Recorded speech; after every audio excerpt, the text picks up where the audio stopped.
Hi guys, आज हम इस वीडियो में यूपिटर 2021 का जो पेपर कैंसिल हुआ है 28 नवंबर को, उस पेपर पर डिस्कस करेंगे। चलते हैं, वीडियो शुरू करते हैं। पहला प्रश्न आपके सामने, यदि 102.7 को P/Q के रूप में न्यूनतम रूप में अगर व्यक्त करते हैं तो इसमें Q की वैल्यू कितनी होगी। तो ये पॉइंट लगा, इस पॉइंट को हटाएंगे तो इसके बट्टे में आप 10 रख देंगे, क्योंकि एक अंक है ना, तो एक ही जीरो लगाएंगे इसमें, बराबर ये P/Q के रूप में व्यक्त हो गई। इसको सरल करेंगे तो इससे अधिक और सरल नहीं कर पाएंगे आप, ये इतनी ही रहेगी। ये Q की वैल्यू हो गई 10। ऑप्शन नंबर पहला सही हो जाएगा। बहुत सरल प्रश्न है ये। और देखिए अगला प्रश्न आपके सामने, 600 साधारण ब्याज की दर से 4 वर्ष में 720 हो जाता है, तो 4 वर्ष में ब्याज कितना बना इनका, 720 में से 600 घटा देंगे तो 120 बनेगा। ब्याज बराबर होता है मूलधन, मूलधन इन्होंने 600 दे ही रखा है, गुणा दर, दर आपको निकालनी है। दर मान लीजिए आपकी आर है, समय आपको 4 वर्ष दे रखा है उन्होंने, बट्टे 100 होता है। ब्याज बराबर मूलधन गुणा दर गुणा समय बट्टे 100। इससे आप इसे हल करते हैं तो देखिए 6 दूनी 12 यानी 20।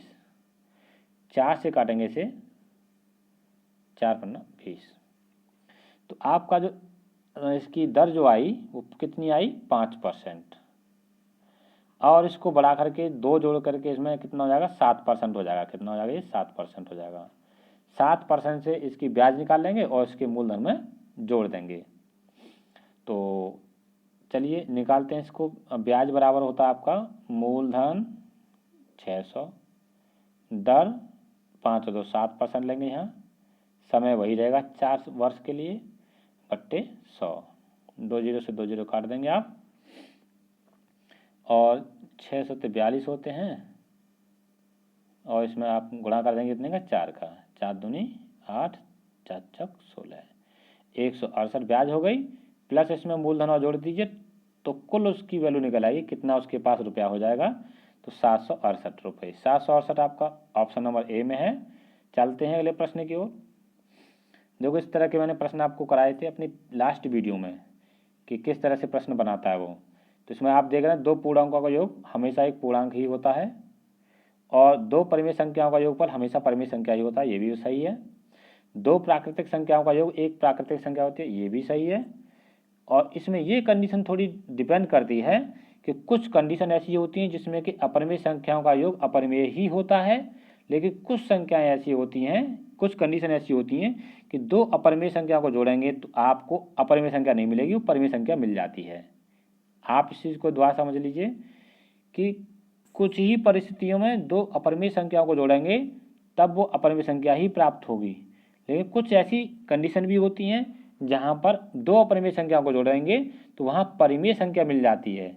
तो ये पूरी तरह सही नहीं है आपका, यहाँ ये गलत माना जाएगा। Option number 3।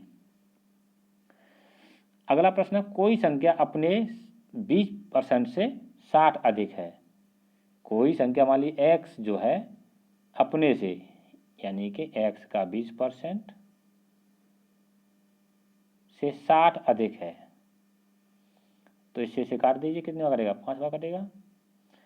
अगर इसको इधर लाएंगे x के पास तो ये माइनस का हो जाएगा, x माइनस एक्स बटे 5 बराबर कितना होगा, 60 है।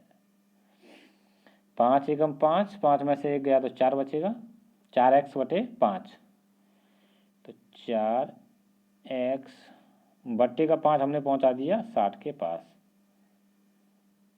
अब इसे आप हल कर लेंगे, 4 से काटेंगे तो 15 चौका 60, और 15 गुणा 5 कर दीजिए, कितना आएगा, 15 पंजे 75। ऑप्शन नंबर 4 सही हो जाएगा इसमें। चलते हैं अगले प्रश्न की ओर। संख्या 3070 के संभावित सर्वाधिक निकट 17 से पूरी तरह विभाजित होने वाली प्राकृतिक संख्या है। तो मान लीजिए आप 17 से भाग कर रहे हैं, 3070 में 17 एकम 17, यहाँ बचेगा आपका कितना, 13, तो 17 अट्ठे कितना होता है 136।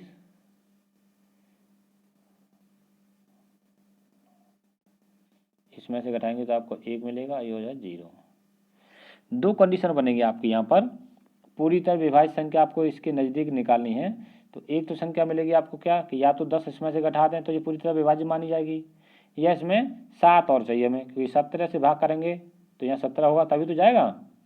तो दो संख्या मिलेंगी आपको यहाँ से, एक मान लीजिए इसमें 7 जोड़ दीजिए इसमें, तो आपको मिलेगी संख्या 3077, या फिर 10 कम कर देंगे इसमें से 10 कम कर देंगे तो मिलेगी आपको 3060। अब आपको बतानी है कि 3070 के पास में कौन सी संख्या पड़ेगी इन दोनों में से। हालांकि आपको यहाँ दोनों संख्या दी गई होंगी, लेकिन इसकी नज़दीक कौन सी है वो आपको संख्या बतानी है। तो 70 के पास में देखो 60 पड़ेगी या 77 पड़ेगी, तो 70 के पास यानी कि 3070 जो है उसके पास आपको ये 77 वाली संख्या पास में पड़ेगी, क्योंकि इसमें 7 का ही अंतर है, इसमें 10 का अंतर है, तो नज़दीक बोली जाएगी 3077। तो आपका ऑप्शन नंबर 3 सही हो जाएगा। अगला प्रश्न आपके सामने है, क्रय मूल्य और विक्रय मूल्य का अनुपात दिया है, तो इसमें हानि परसेंट पूछी है। तो हानि बराबर होती है क्रय मूल्य माइनस विक्रय मूल्य, यानी कि बराबर 1 आ गया, बट्टे होता है आपका कितना क्रय मूल्य 5 और गुणा 100। इस तरह से इसे निकालते हैं। तो आप इसे जब हल करेंगे तो 5 में से 1 गया तो बचेगा 1, 5 में से 4 गया तो 1, और बट्टे 5 से इसे काट दिए, चाहे यहाँ पर कितनी बार कटेगा, अगर 5 से इसे काट देंगे यहाँ पे तो 20 बार कटेगा। सिंपली आपका 20% हो गया इसमें लाभ ओ हानि। तो इसमें कितने परसेंट की हानि हुई, 20% की हानि हुई। अगला प्रश्न आपके सामने, घन का विकर्ण, देखो मैंने ऐसा प्रश्न आपको कराया है, वहाँ वर्ग था, यहाँ घन है, बस इतना अंतर है। मेथड वही रहेगा इसमें कि विकर्ण जो है इसका फॉर्मूला होता है a/3, वहाँ a/2 होता है, यहाँ a/3 होता है। घन का विकर्ण a/3 होता है, और इससे ये कट गया, a की वैल्यू कितनी आ गई 8 आ गई। संपूर्ण पृष्ठ यानी कि उसका घन का जो पृष्ठीय क्षेत्रफल होता है वो 6a² होता है। तो इसे आप हल कर लेंगे इसे,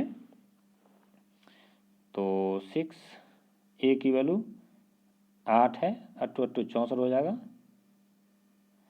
ये a की वैल्यू 8 आई यहाँ से हमने 8 का वर्ग कर दिया, 6 का इसमें मल्टीप्लाई कर देंगे, 6 चक 24 और 6 छक 36 37 38 384। ऑप्शन नंबर देखिए कौन सी में सही हो रहा है, ये 4th में हो रहा है 384। अगला प्रश्न आपके सामने है, एक वृत्त में 120 अंश के खंड का क्षेत्रफल दिया हुआ है। तो फॉर्मूला होता है इसका πr² θ/360 बराबर दिया उन्होंने 66/7। तो अब आप यहाँ मान लीजिए पाई की वैल्यू लगा दीजिए 22/7 गुणा आर की वैल्यू आपको निकालनी है, तो सीओ की तो रखेंगे, थीटा की वैल्यू कितनी है 120 अंश है, और बट्टे 360 अंश बराबर 66/7। 7 से 7 काट सकते हैं आप यहाँ, इसी से काटेंगे तो कितनी बार कटेगा, ये 3 बार कटेगा। 22 से काटेंगे 3 बार कटेगा, 3 का ऐसा मल्टीप्लाई कर देंगे तो 3 का स्क्वायर हो जाएगा, अगर आर के स्क्वायर है तो आर की वैल्यू 3 निकाल लेंगे आप यहाँ, और ये त्रिज्या है और व्यास पूछा है तो इसका दूना हो जाएगा 6। तो ऑप्शन नंबर 4 सही हो जाएगा।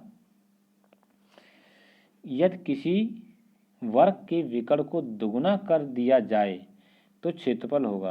लास्ट वीडियो जो मैंने बनाई है उसमें ये डिक्टो प्रश्न है, सेम प्रश्न हो, इसमें कोई अंतर नहीं है।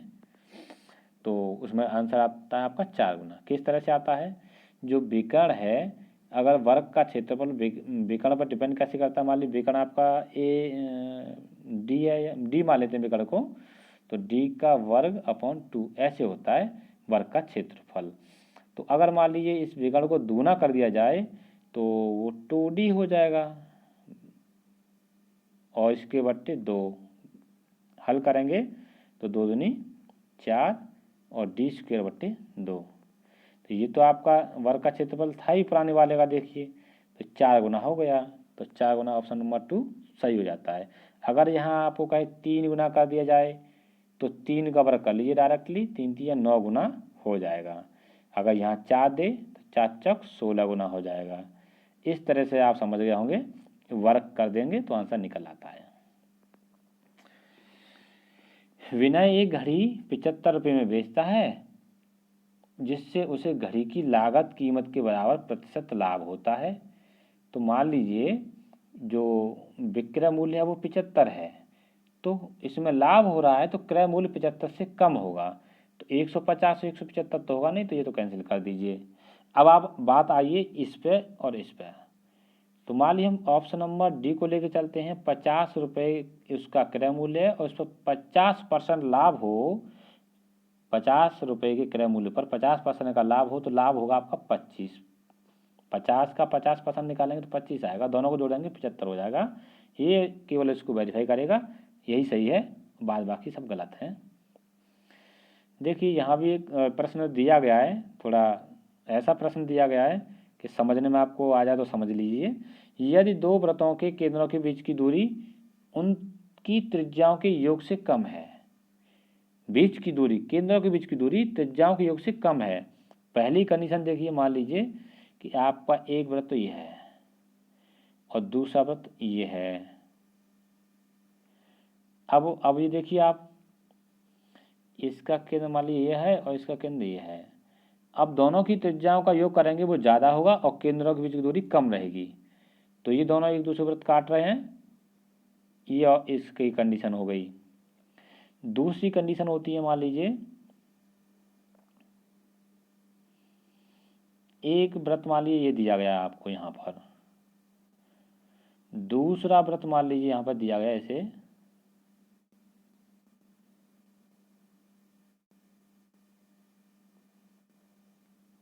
इस तरह से, इसका केंद्र मान लीजिए यहाँ है और इसका केंद्र यहाँ है। अगर इन दोनों के केंद्रों के बीच की दूरी देखेंगे आप तो उनकी त्रिज्याओं के योग से कम है, यहाँ पर भी ये अंतः स्पर्श कर रहे हैं, ये कंडीशन इसके लिए हो गई। इस प्रश्न में ये दोनों ऑप्शन सही होंगे आपके, क्योंकि दोनों कंडीशनों में इनके केंद्रों के बीच की दूरी त्रिज्याओं के योग से कम है। बाद बाकी आपका ऑप्शन जो फोर्थ है ये गलत है, और बाह्य स्पर्श करेंगे ये भी गलत है। तो बाह्य स्पर्श करते हैं उसकी कंडीशन में आपको बता दूं किस तरह से होती है, वो देख लीजिए कि मान लीजिए एक वृत्त आपका ये है और दूसरा वृत्त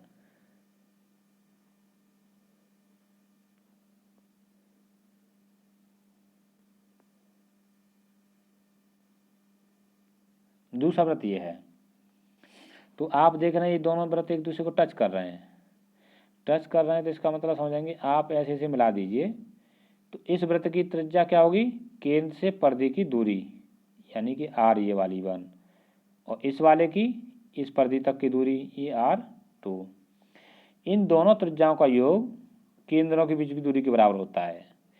ये केंद्रों के बीच की दूरी और त्रिज्याओं का योगफल बराबर हो तब कह सकते हैं आपके बाह्यतः स्पर्श करते हैं। तो आप समझ गए होंगे इस प्रश्न में आपको अगर ये लगा के आएंगे तब भी आपको प्रश्न में 1 अंक मिलेगा, और प्रतिच्छेदित करते हैं यहाँ लगाते हैं तब भी आपको 1 अंक मिल जाएगा। तो चलते हैं अगले प्रश्न की ओर। देखिए यहाँ पर सिंपल सा, यहाँ 3 आएगा, वो कैसे आएगा कि 1 का 5 गुना 5, 2 का 5 गुना 10, 4 का 5 गुना 20। इसी तरह 15 किसका 5 गुना है, 3 का 5 गुना होता है, 3 आप इसका सही हो जाएगा। ए और बी धन पूर्णांक संख्याओं को 6 से विभाजित करने पर क्रमशः 4 और 5 शेषफल प्राप्त होता है। तो ए स्क्वायर बी स्क्वायर को भाग करेंगे 6 से तो विभाजित करेंगे कितना शेषफल आएगा। तो सिंपली आप एक इसका एग्जांपल ले लेते हैं कि मान लीजिए एक संख्या आपकी 10 है और एक संख्या 11 है, ये ए की वैल्यू मान ली हमने, ये बी की वैल्यू मान ली। इसमें भाग करेंगे तो आपको कितना आता है, शेषफल 4, इसमें भाग करेंगे तो शेषफल आएगा कितना, 5। तो ए की वैल्यू बी की वैल्यू यहाँ लगा दीजिए, 10 का वर्ग 100 होता है, 11 का वर्ग 121 होता है, तो ये टोटल 221 हो जाएगा। इसमें आप 6 का भाग करिए और शेषफल निकाल लीजिए, वो आंसर आ जाएगा आपका। तो 6 3 18 और 4 41 हो जाएगा। इसमें भाग करेंगे 6 6 36, 6 6 36, तो आपका बचेगा 5। तो 5 इसमें ऑप्शन में जो भी होगा वो सही हो जाएगा आपका, ऑप्शन नंबर 2। अगला प्रश्न है आपके सामने, यदि किसी वर्ग की भुजा 10% की वृद्धि कर दी जाए। देखो ये मैंने अपनी लास्ट वीडियो बनाई थी, उसमें ये प्रश्न है। ये एक मेथड होता है, एक ट्रिक है इसका। जैसे मैंने वहाँ बताया, एक आयत के रूप में बताया था मैंने, और उसमें बताया था मैंने कि आयत की जगह वर्ग आ जाए, वृत्त आ जाए, घन आ जाए, इन सब में यही वैलिड रहता है। आयत वाला ट्रिक था आपका कि कोई आयत है, उसकी लंबाई में L% आपकी वृद्धि या कमी करे, चौड़ाई में B की वृद्धि या कमी करे, तो उसकी क्षेत्रफल में कितना परिवर्तन होगा वो इस फॉर्मूले से आप निकाल लेते हैं, LV/100 से। बशर्ते आपको बस चिन्ह का ध्यान रखना है। अगर वृद्धि की बात करता है तो इसी 10 को प्लस के रूप में लिखेंगे। यहाँ अगर ये माइनस की कहता तो 10 माइनस का लेते, बस यही अंतर होता है। अगर यहाँ पे मान ली इसको हम दूसरे रूप में फॉर्मूले लिख लेते हैं कि 2a² ये उसके लिए लिखते हैं जिसमें मान ली वृत्त है, घन है, वर्ग है, इन सब में यही चलता है। वृत्त में कहेगा जैसे त्रिज्या में 10% की वृद्धि करने पर कितना परिवर्तन आएगा क्षेत्रफल में, तो इसे लगा दीजिए। वर्ग की कहे कि वर्ग की भुजा में करेंगे तो ये लगा दीजिए। घन की कहे घन की भुजा में करेंगे तो ये लगा दीजिए।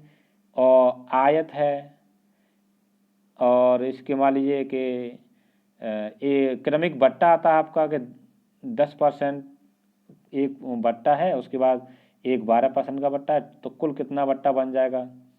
या मान लो 10% मूल्य बढ़ाया, उसके बाद फिर से 5% बढ़ा दिया, तो टोटल कितना परसेंट बढ़ गया। या पहले 10% बढ़ाया, फिर 5% कम कर दिया, तो यहाँ कम के लिए -5 लेंगे, इसी से आप निकाल लेंगे। यहाँ आपका जो है ये होता है प्रतिशत परिवर्तन। ठीक है, ये ट्रिक बहुत अच्छी है। इस ट्रिक पर हर बार एक प्रश्न एग्जाम में पूछा जाता है, इसलिए मैंने आपको ये ट्रिक बताया है पूरी तरह से अच्छे से। तो यहाँ आप देखो वर्ग की बात की है, वर्ग में ये वाली ट्रिक लगा दीजिए, या यहाँ लगाएंगे तो यहाँ भी 10, यहाँ भी 10, यहाँ भी 10, यहाँ भी 10, अपने आप सॉल्व हो जाएगा आंसर। तो देखिए मैं आपको यहीं लगा देता हूँ, 10 दूनी 20, 10 दाम 100 बट्टे 100, ये 1 कटा 20 और 1 21, ऑप्शन नंबर 2। चलते हैं अगले प्रश्न की ओर। मोहन की 5 वर्ष पूर्व उम्र है आप, और एक 9 वर्ष बाद उम्र है। प्रेजेंट टाइम में मान ली x है, तो 5 वर्ष पहले x - 5 हो जाएगी, और 9 वर्ष बाद x + 9 हो जाएगी, बराबर 15 है। यानी दोनों को गुणनफल दिया कितना, 15 दिया उन्होंने, तो हमने 15 के बराबर रख दी। अब आप यहाँ केवल ऑप्शन से वेरीफाई कराइए। 4 से रखेंगे तो 4 में से 5 गए तो माइनस की बनेगी, तो ये गलत हो जाएगा। अब x या 5 रखेंगे तो 5 - 5 0, तो 0 नहीं है यहाँ पर, तो ये भी गलत हो गया। 7 रखते हैं तो यहाँ पर 7 में से 5 गए तो 2 बचेंगे, 7 और 9 होता है आपका 16, 16 गुणा 2 15 नहीं होता है, ये भी गलत हो गया। ऑप्शन नंबर डी से सही बैठेगा, आप निकाल के देख सकते हैं। 6 में से 5 घटाइए 1, 6 और 9 15 गुणा 1 बराबर 15 ही होता है। ऑप्शन नंबर डी सही है। इसमें आप देख रहे हैं 0.00032, ये 0.2 की पावर 5 होता है। कितना होता है, 0.2 की पावर 5, और इसके ऊपर जो घात दी गई है 0.6, उसको हम क्या करेंगे 6/10 कर देंगे, पॉइंट उठाएंगे तो नीचे 10 हो जाएगा। और आप जानते हैं घात का घात में गुणा कर लेते हैं हम लोग, तो जब इसका 5 से इसमें भाग कर देंगे, ये गुणा करने पर कट जाएगा 5 से, तो 6/2 आएगा। 2 से 6 को काटेंगे 3 बार, 0.2 का क्यूब कर दीजिए, तो 0.2 गुणा 0.2 गुणा 0.2, 2 दूनी 4 दूनी 8, और 3 अंक बाद पॉइंट, ऑप्शन नंबर 2 में ही है। चलते हैं अगले प्रश्न की ओर। देखिए अगला प्रश्न आपके सामने है, 5x 9 3 2 7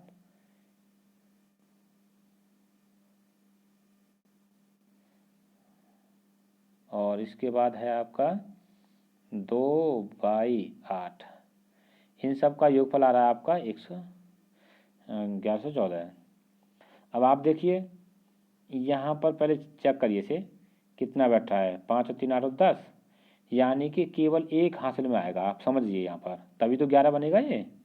अच्छा तो 11 का मतलब 10 यहाँ होगा तभी ये यहाँ से यहाँ पे एक कैसे आया कि यहाँ 11 बना होगा, कितना बना होगा 11, तो 11 का एक यहाँ रख दिया उन्होंने और एक हासिल में चला गया। ये बात समझ में आ गई होगी आपके कि यहाँ इन दोनों का योगफल, तीनों का योगफल कितना बैठेगा, इसकी हासिल सहित कितना 11। तो देखिए हासिल कितनी बन रही है यहाँ पे, ये 24 बैठ रहे हैं, 24 के 4 आए हैं, हासिल 2 हैं। तो देखिए 2 + x + 2 + y, हासिल के 2 और 3 डिजिट ये, इनका योगफल कितना बैठा ये वाला, ये 11 आना चाहिए। कितना आना चाहिए 11, तभी ये संख्या पूरी सही मानी जाएगी। तो देखिए 2 और 2 4 हो जाएगा, 4 को इधर लाएंगे 11 में से कम कर देंगे, कितना बचेगा x + y का मान 7 बचेगा, x + y बराबर 7। अब x की वैल्यू उन्होंने पूछी है महत्तम, x को महत्तम कर देंगे तो y को कर देंगे 0, तो x की वैल्यू 7 आ जाएगी, इसमें कोई डाउट की बात नहीं है, आपका आंसर तीसरा सही हो जाएगा। देखिए 0/-5 को आप 0 मान सकते हैं, एक परिमेय संख्या है, और 0 से बड़ी परिमेय संख्या वो होती है जो प्लस की होती है। तो ये तीनों माइनस की हैं देखिए, और इसमें देखिए माइनस एक अंश में है और एक हर में है, कट जाएगा तो प्लस की बन गई। ऑप्शन नंबर 2 सही हो जाएगा, इसमें ऑप्शन नंबर 2 सही हो जाएगा। देखो इस तरह के मैंने प्रश्न बहुत कराए हैं आपको, लासा मासा से संबंधित बहुत प्रश्न आते हैं। माने पहली संख्या x है, दूसरी संख्या y है, तो पहली संख्या गुणा दूसरी संख्या बराबर होती है लासा गुणा मासा। लासा गुणा मासा दिया उन्होंने 336, तो इन दो संख्या का गुणनफल 336 कब होता है, इस कंडीशन में नहीं होगा, दूसरी में चेक करेंगे तो हो जाएगा। ऑप्शन नंबर 2 सही हो जाता है आपका यहाँ पर। इसी से केवल ऑप्शन से सही कर लीजिए इसमें कि x गुणा y 336 होता है। कैसे, लासा गुणा मासा बराबर पहली संख्या गुणा दूसरी संख्या, तो उनमें लासा गुणा मासा की वैल्यू दी है, तो हमने पहली संख्या गुणा दूसरी संख्या का वैल्यू दी है यहाँ पे, ये बराबर 336। आप ऑप्शन से मिला लीजिए, 10 का अंतर तो सब में है, 34 44 में भी है, 24 34 में भी है, 14 24 में भी है, 10 और 20 में भी 10 का अंतर है, लेकिन हमें डिपेंड करता है कि इन दोनों का गुणनफल कितना होना चाहिए 336, वो आपका ऑप्शन नंबर बी मैच कर रहा है। चलते हैं अगले प्रश्न की ओर। इसमें देखिए आप 4 की घात ले लीजिए 61 कॉमन, तो पहले में से 1 बचेगा, दूसरे 4 की घात 1 बचेगी तो उसे 4 लिख लेंगे, दूसरी में 4 की घात 2 बचेंगी तो वहाँ पे आप लिखेंगे 4 चक 16। अब यहाँ देखेंगे 4 की घात बचेगी आपकी कितनी 3, 16 चक 64, और 4 की घात यहाँ बनेगी कितनी 4 बचेगी, तो यहाँ बनेगा 256। तो अब इन देखिए ये 4 की घात 61 और इन्हें सबको जोड़िए, ये आपका देखिए 256 और 64, ये आपका 320 बनेगा, और ये 21 ये बनेगा, तो 341 बन जाएगा। ये सिंपल सी भाषा में आपको बता दूं कि इस संख्या को लिख सकते हैं आप 31 गुणा 4, 31 गुणा 11। क्यों कि 31 में जब 11 का गुणा करते हैं तो 3 और 1 जोड़ दिए, ये कितना होता है 4, तो 4 बीच में रख दीजिए। ये इसका मल्टीप्लाई करने का एक ट्रिक है, किसी 11 का मल्टीप्लाई आप किसी भी संख्या में करते हैं 2 अंकों की में, तो उनकी दोनों अंकों का योगफल बीच में रख देते हैं। 31 में करेंगे तो इसमें 3 और 1 है, 3 और 1 को जोड़ देंगे 4 हो जाएगा, 4 बीच में रख देंगे। तो ये ट्रिक थी, मुझे पता था इसका, आप इसका लाभ ले सकते हैं कि हाँ किस तरह से करना है इसको। तो ये समझ गए, इसके गुणनखंड कर दिए मैंने यहाँ पर। अब देख लीजिए इसमें किसका भाग चला जाएगा, 31 का चला जाएगा, 11 का चला जाएगा, 4 का भी चला जाएगा। तो ऑप्शन में क्या दिया, केवल 11 दिया है, तो आप 11 को टिक कर देंगे। इसमें देखिए 3:57 PM से 5 घंटे 58 मिनट घटाना है, आपको सिंपली घटाना है। तो वैसे जो 357 है इसे आप लिखिए 12 और 3 15 57 मान के चलेंगे इसे आप। AM PM हमने हटा दिया यहाँ से। अब ये 24 घंटे वाला समय आ गया, इसमें से 558 माइनस कर दीजिए। तो देखिए 57 है या 58 है, 1 मिनट का अंतर पड़ेगा। तो 1 मिनट हम इधर से कम करेंगे। जैसे मान लीजिए 15 में से हमने पहले 5 कम कर दिए, कितना बचेगा? 10 बचेगा। 10 में से 1 मिनट और कम कर दिए तो कितना बचेगा? 9:59। और 9:59 को हम AM बोलते हैं। क्या बोलते हैं? AM। और 12 से ऊपर निकल जाता है तो 12 घटा करके उसे PM बोलते हैं। तो आप देख लीजिए 9:59 AM कहाँ पे है? ऑप्शन नंबर 2 में। चलते हैं अगले प्रश्न की ओर। देखिए यहाँ आपको पाई चार्ट दिया गया है, इसमें 35,000 दिया है टोटल, और निकालना क्या है? ईंधन और भोजन पर कुल कितना खर्चा हुआ। तो ईंधन आपका 10% है, भोजन 48 है, 48 और 10 होता है 58। तो 58% की वैल्यू आपको निकालनी है। तो पहले से आप इसमें 100 का तो करेंगे भाग और 58 का करेंगे मल्टीप्लाई। तो 2 जीरो से 2 जीरो कट जाएंगे और ये आपका 350 है, इसमें 58 का गुणा कर दीजिए। 0 8 5 40 हासिल 4 8 3 24 24 4 28। अब इसमें वाले 5 का करेंगे तो 5 25 हासिल 2 5 15 2 17। इनको जोड़ लीजिए, कितना बन रहा है आपका? 0 0 8 और 5 13 के 3 हासिल 1, ये 10 हो जाएगा 0 और ये 2। 20300 20300 ऑप्शन नंबर 2 सही हो जाएगा इसमें। अगला प्रश्न आपके सामने है, यदि आज 1 अप्रैल है, दिन बुधवार है, यह अधिवर्ष है। अधिवर्ष का मतलब फरवरी से संबंधित होता है, फरवरी में 29 की होती है। तो आज से, अब फरवरी का काम खत्म क्योंकि अप्रैल में चल रहा है, हम अप्रैल में इस समय प्रेजेंट टाइम। तो अप्रैल की बात कही है तो फरवरी से कोई मतलब नहीं रहा, अधिवर्ष का कोई काम खत्म, यहाँ से कोई इसमें मतलब नहीं अधिवर्ष से हमें। तो आज से 3 वर्ष पश्चात, 1 वर्ष में 1 दिन बढ़ जाता है, 3 वर्ष में आपके 3 दिन बढ़ जाएंगे। तो बुधवार है, 1 वर्ष बाद बुध के बाद बृहस्पतिवार आ जाएगा, बृहस्पतिवार शुक्रवार और तीसरी बार में शनिवार। तो शनिवार जहाँ भी होगा वो आपका ऑप्शन में सही हो जाएगा। दिए गए न्यून कोण के पूरक और संपूरक कोणों का अंतर बताइए। देखिए पूरक कोण जो होता है वो 90 में से घटाने पर मिलता है। मान लीजिए न्यून कोण दिया वो x मान लिया, तो इसका पूरक 90 माइनस एक्स, और संपूरक की बात करता है तो 180 माइनस एक्स। इन दोनों का अंतर निकालेंगे तो 180 में से घटाएंगे 90 माइनस एक्स, तो 90 माइनस का माइनस माइनस प्लस एक्स हो जाएगा, एक्स से एक्स कट जाएगा आपका।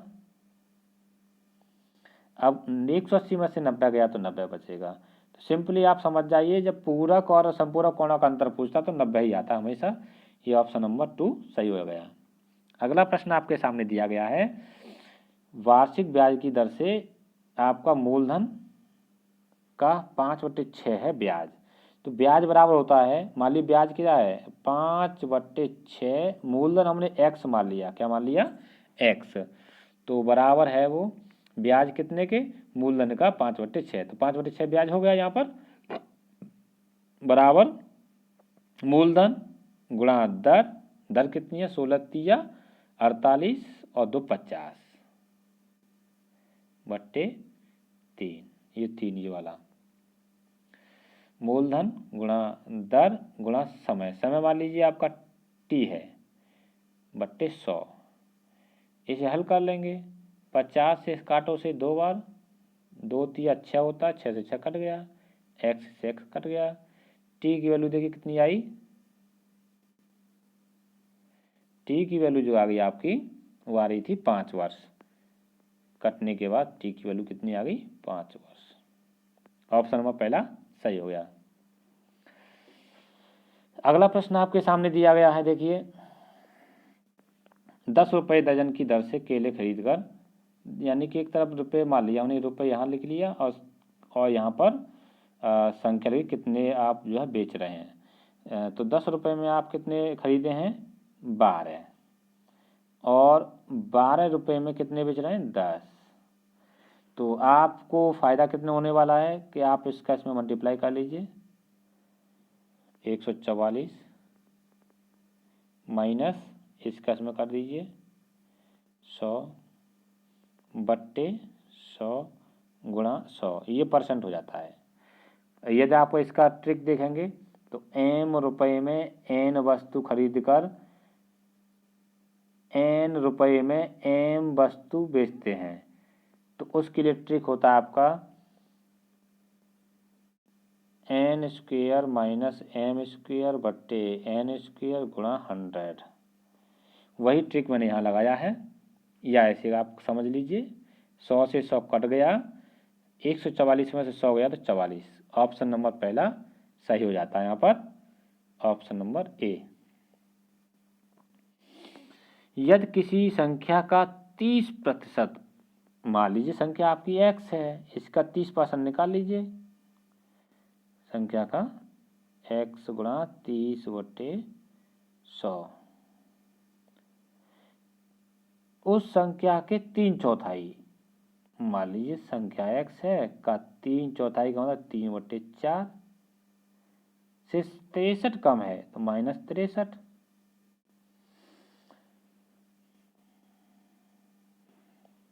इस समीकरण को हल कर लेंगे। 0 से 0 काट दिया हमने यहाँ पर, और 20 का पूरे में मल्टीप्लाई कर देंगे। जब यहाँ 20 का मल्टीप्लाई करेंगे तो 10 से 20 को काटेंगे 2 बार, 2 का गुणा कर देंगे 3 में, या फिर ऐसा करिए 63 ले आए इधर, बराबर उधर आपका 3x/4, तो ये संख्या उधर जाएगी तो माइनस की हो जाएगी, तो ये संख्या थी आपकी 3x/10। इन दोनों का आप एलसीएम ले लेंगे और हल कर लेंगे, या फिर 3 का पहले पूरे में भाग कर दीजिए। तो 3 से जब भाग करेंगे हम पूरे में तो 3 से ये 3 कट जाएगा यहाँ पर, और 3 से यहाँ 3 दूनी 6, 3 एकम 3। अब आपकी संख्या बचती है इधर क्या, 10 यहाँ मल्टीप्लाई में पहुँच जाएगा और 4 यहाँ पहुँच जाएगा। तो या 20 एलसीएम ले लिया, एलसीएम मान लीजिए आपने 20 ले लिया,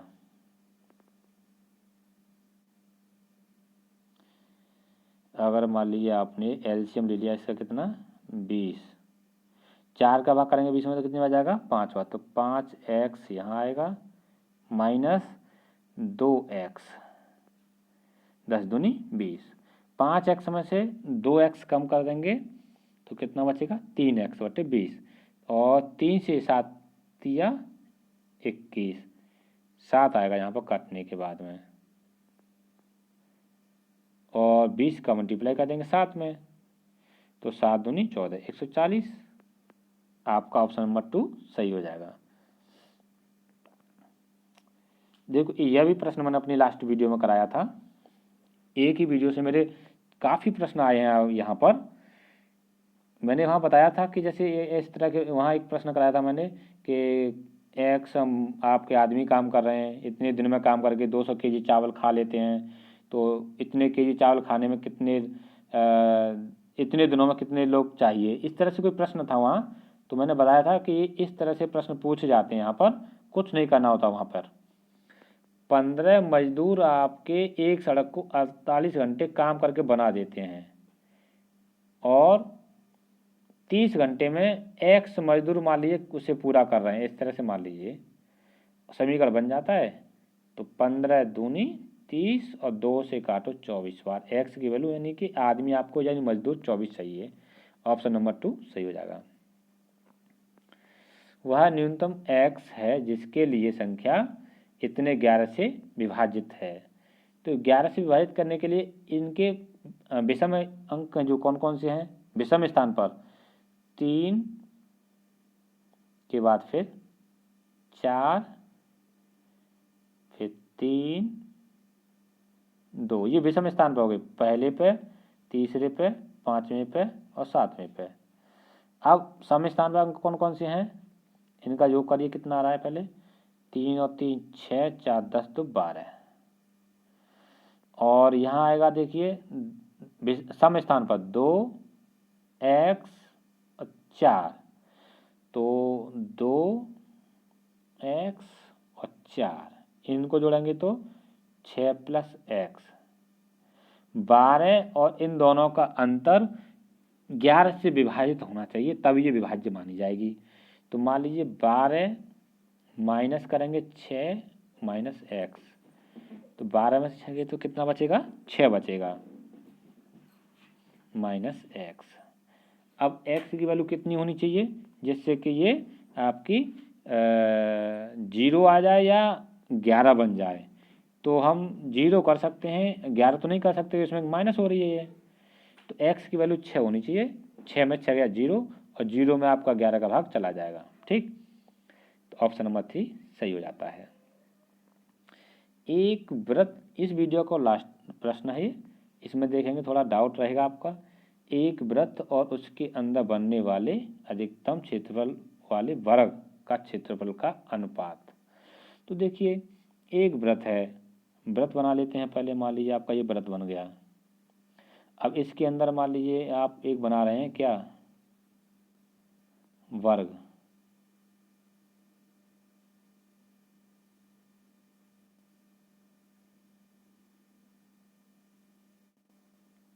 मान लीजिए वर्ग बन गया आपका, इसमें हमने ये आपका जो है विकर्ण बना लिया। ये इसका मान लीजिए यहाँ केंद्र है O, ये आपका व्यास भी माना जाएगा, क्या माना जाएगा, व्यास। तो इसे मान लेते हैं हम D व्यास को। तो वृत्त का क्षेत्रफल निकालेंगे हम, तो वो होता है πr²। वृत्त का क्षेत्रफल कितना होता है, πr²। लेकिन हम अगर इसे उसमें निकालें किसमें, D के रूप में, तो पाई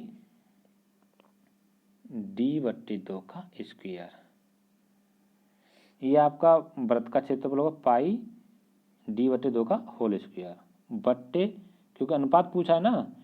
अब उसके अंदर बनने वाले वर्ग, वर्ग है आपका, उसका विकर्ण दिया है D, तो वर्ग का क्षेत्रफल होता है D²/2। ये होता है इस तरह से। अब जब आप इसे हल करेंगे तो ये बनेगी आपकी पाई D²/2 का वर्ग 4 बट्टे D²/2।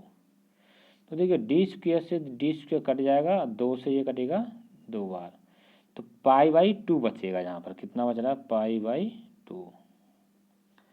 एक वृत्त और उसके अंदर बनने वाले अधिकतम बड़े वर्ग के क्षेत्रफल का अनुपात। अनुपात पूछा तो साहब, अनुपात हमने निकाल लिया, π/2 आ गया। अब आप समझिए π/2 को किस तरह से यहाँ समझेंगे। वृत्त की त्रिज्या से समानुपाती होगा अनुपात, वृत्त की त्रिज्या से, तो त्रिज्या तो यहाँ है नहीं, वृत्त पर निर्भर नहीं करेगा, तो वृत्त पर निर्भर नहीं करेगा, π/2 आ रहा है। इसमें कैसे आप समझेंगे, ये भी डाउट क्लियर नहीं है। वर्ग की भुजा के समानुपाती होगा, तो वर्ग की भुजा जो थी, यहाँ तो π/2 आया है अनुपात, वहाँ उन्होंने क्षेत्रफल का अनुपात की बात की है ना, इसलिए। और यहाँ कुछ और पूछता तो समझ लेते से, वर्ग के विकर्ण के बराबर होगा, तो यहाँ वर्ग का विकर्ण भी नहीं है। देखो ये वर्ग का विकर्ण कितना होता है, D, तो यहाँ D नहीं है। तो यहाँ आप समझ गए होंगे कि इसमें कुछ ये विवादित प्रश्न रहेगा, इसमें सबको कॉमन अंक मिलेगा, ऐसा मेरा अनुमान है। यहाँ अनुपात शब्द यूज न करके कुछ और लगाता तो कहीं तक इसमें कुछ बात बन सकती थी, क्योंकि इसमें देखो वृत्त का क्षेत्रफल होता है ना, वो πD/2 का होल स्क्वायर होता है, और उसके अंदर जो वर्ग बना है उसका विकर्ण D है। विकर्ण के रूप में अगर वर्ग का क्षेत्रफल निकालते हैं तो क्या बनता है, D²/2 होता है। तो D² कैंसिल हो जाएगा, तो जब यहाँ D नहीं बचेगा तो R भी नहीं बचा, तो उनके पदों में तो कोई हम स्टेटमेंट दे नहीं सकते यहाँ पर।